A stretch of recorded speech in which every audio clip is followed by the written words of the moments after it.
حضرت معاویہ رضی اللہ تعالیٰ عنہ جو ہیں یہ ایک مرتبہ ممبر پہ تشریف فرما تھے اور مؤذن نے اذان دینا شروع کی،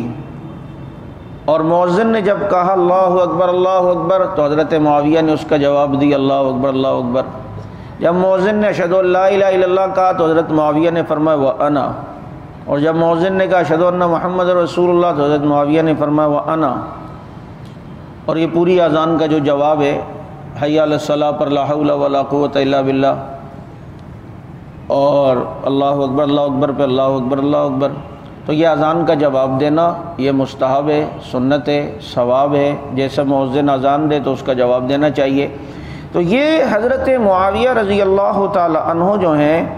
یہ ابو امامہ ابن سہل ابن حنیف کہتے ہیں کہ میں نے ممبر پر اس طرح دیکھا کہ مؤذن نے یوں کیا، تو مؤذن کے جواب میں حضرت معاویہ یوں جواب دیتے رہے، اور پھر حضرت معاویہ نے فرمایا یا ایھا الناس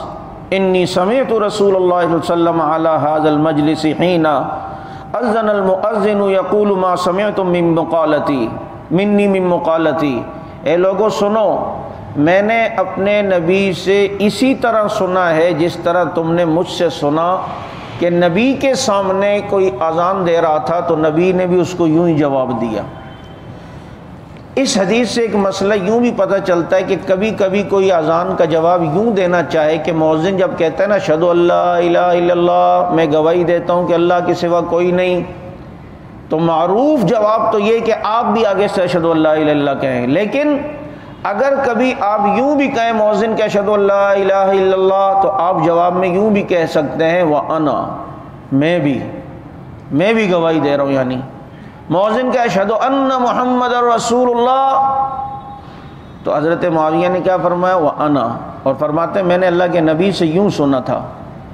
تو پتہ چلتا ہے مؤذن کہ اشہد ان محمد رسول اللہ کہے تو آپ کبھی کبھی یوں بھی جواب دے سکتے ہیں وَأَنَا، انا کا مطلب میں بھی، وَأَنَا میں بھی گواہی دیتا ہوں کہ محمد صلی اللہ علیہ وسلم اللہ کے رسول ہے، اور باقی اذان میں جواب اسی طرح۔ لیکن اکثر جو روایتوں میں ہے وہ پورا جواب اشہد ان لا الہ الا اللہ پر اشہد ان لا الہ الا اللہ آپ بھی کہیں، مؤذن اشہد ان محمد رسول اللہ کہے آپ بھی اشہد ان محمد رسول اللہ کہیں۔ لیکن اگر کبھی کبھی انسان یوں بھی جواب دینا چاہے کہ صرف وَأَنَا کہہ دے، یا اردو میں کہہ دے میں بھی، تو یوں بھی کہہ سکتے ہیں۔ اس حدیث کے راوی بھی حضرت معاویہ رضی اللہ تعالیٰ عنہ ہیں۔ اس حدیث سے ایک مسئلہ یہ بھی پتہ چلا کہ اذان کی قدر کرو، اذان جب ہو اس کی طرف توجہ کریں۔ یہ اللہ کے منادی اللہ کی طرف بلا رہا ہے، اللہ کا اعلان سنا رہا ہے، اور ہم اتنی بے توجہی سے کر رہے ہیں۔ ادھر سے اگر کسی کا فون آ جائے M N A M P A کا وہ، تو کتنی ساری چیزیں، وہ بیگم اگر ہوتی بات بھی صبر کرنا بھائی توجہ سے بات سننے دے، تو یہ مؤذن اللہ کا منادی ہے، یہ اذان دے رہا ہے تو توجہ سے اذان کی عزت دو، اذان کو عزت دو، اذان کا احترام کرو، یقین کرو اس سے بہت مسائل حل ہوتے ہیں۔ اور کوشش یہ کیا کریں، بعض دفعہ آدمی جیسے ہی واش روم میں داخل ہی ہوتا ہے قریب مسجد سے اذان شروع ہو جاتی ہے، اور وہ بالکل ہمارے گھر پہ ایسے آ رہی ہوتی ہے جیسے گھر میں ہی مائک لگا ہوا ہے، تو بھئی احترام یہ تھوڑی دیر باہر نکل جاؤ، بعد میں بیٹھ جاؤ۔ ہاں اگر مغرب کا ٹائم ہے اور پتہ ہے جماعت چھوٹے گی پھر تو ایک عذر ہے، ویسے بھی بیٹھ سکتے ہیں، لیکن میں ایک ادب بتا رہا ہوں، ایک ہوتا ہے فتویٰ، ایک ہوتا ہے تقویٰ، کہ آدمی باہر آ جائے، نہیں بھائی۔ اور کیا کہتے ہیں، اسی طرح میری کوشش ہوتی ہے کہ اگر یہ جیسے کمرے میں بیٹھا ہوں مؤذن کی اذان کی آواز، یہ تو پتہ ہے مائک کا رخ یا مسجد کا رخ اس سائڈ ہے، تو آدمی اس طرح سے پیٹھ بھی جو ہے وہ پھیر دے، تاکہ اس طرف سے جہاں سے اذان کی آواز آ رہی ہے تو وہ جو ہے نا پیٹھ ادھر نہ ہو۔ آپ کہیں گے مولوی صاحب ادھر تو ہم چاروں طرف سے بعض دفعہ اذان آتی ہے، پھر میں تھوڑی کہوں گا الٹا لٹک جاؤ۔ بھائی اذان کا جواب دینا جو ہے وہ جو آپ جس مسجد میں نماز پڑھتے ہیں اس کے اوپر ہے۔ آپ نے ایک مسجد کی اذان کی جواب دے دیا، بس باقیوں کے لیے آپ کو ضروری نہیں ہے، اور ضروری تو آپ کو اپنی مسجد کی اذان کا جواب دینا بھی ضروری نہیں ہے، لیکن دینا چاہیے، اس میں اذان کا احترام ہے۔ اور اذان کو گھر میں بچوں کو کوئی عزت دے، باتیں کر رہے ہوں، یہ بیگم آپ سے بات کر رہی ہو، بچے اذان کی آواز شروع ہو جائے، بچوں کو بیٹا خاموش، بالکل اذان ہو رہی ہے نا، اذان کے ٹائم نہیں بولتے، بالکل چپ کرو، چلو جواب دیتے ہیں۔ ابھی سے بچوں کو عادی بنائے نا، ابھی سے اگر ان کو پتہ چلے گا جی اذان کا اتنا احترام ہے۔ خواتین جو ہیں وہ اگر دوپٹہ اترا ہے تو دوپٹہ اوڑھ لیتی ہیں۔ یہ کہتے ہیں یہ نا، یہ ہارون رشید کی بیوی تھی زبیدہ خاتون،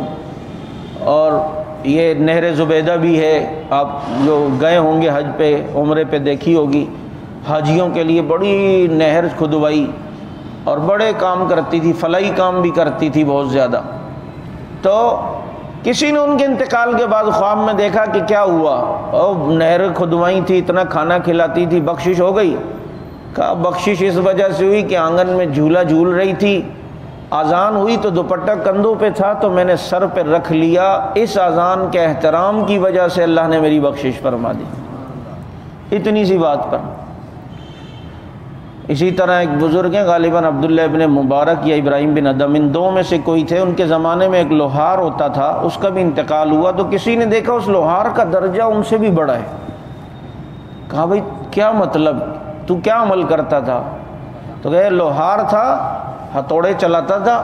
لیکن جیسے ہی اذان شروع ہوتی اگر میرا ہتھوڑا اوپر ہوتا تھا نا، میں ہاتھ وہیں روک دیتا تھا اور ہتھوڑا رکھ دیتا تھا۔ اس اذان کے احترام کی بدولت اللہ نے مجھے یہ عزت عطا فرمائی، اس لیے اسے معمولی نہ سمجھیں، اذان کی عزت کریں، یہ اصل میں اللہ کے اعلان کی عزت ہے۔ اللہ کے اذان جو ہے وہ اللہ کی طرف سے ایک اعلان ہے، تو اذان کا جواب جو ہے وہ دینا چاہیے۔ علماء نے لکھا ہے عملی جواب دینا تو واجب ہے، قولی جواب دینا یہ مستحب ہے۔ قولی کیا، اذان جیسے مؤذن کہہ رہا ہے آپ بھی ویسے کہیں، لیکن عملی جواب کیا ہے کہ اذان سن کر اب فوراً نماز کے لیے جاؤ، یہ عملی جواب ہے، یہ تو ضروری ہے۔ اسی طرح اقامت کا بھی جواب دینا چاہیے، اور اقامت میں حی علی الصلاۃ حی علی الفلاح پر وہی لا حول ولا قوۃ الا باللہ، لیکن جب مؤذن قد قامت الصلاۃ کہے تو سننے والا اقامہ اللہ و ادامہ، اقامہ اللہ و ادامہ،